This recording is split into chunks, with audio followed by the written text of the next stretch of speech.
随着这个疫情愈来愈平稳，真侪活动嘛拢恢复到正常。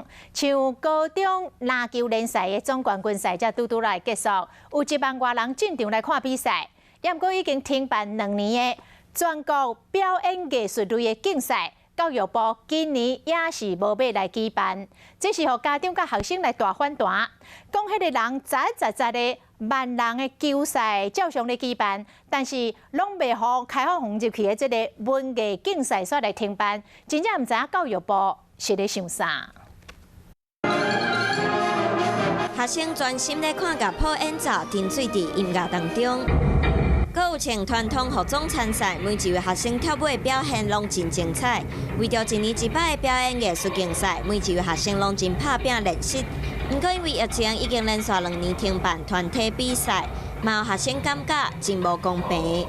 我练琴练了4年，好不容易可以参加全国赛、体育比赛及个人赛都可以照办，团体赛却要停办，让我觉得很不公平。全国性的运动赛事都如火如荼的举行，感觉我们这些艺文竞赛的学生是活在平行时空。今年1月，因为通风病疫情造成全国表演艺术比赛取消。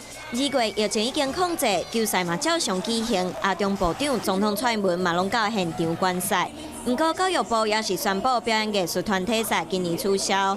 李伟赖乡邻嘛呼吁教育部爱听学生的心声。他们可以用闭门赛，就是不开放一般观众入场，控制场内人数，所有人员都可以佩戴口罩。希望他们呢1周内进行这个重新评估。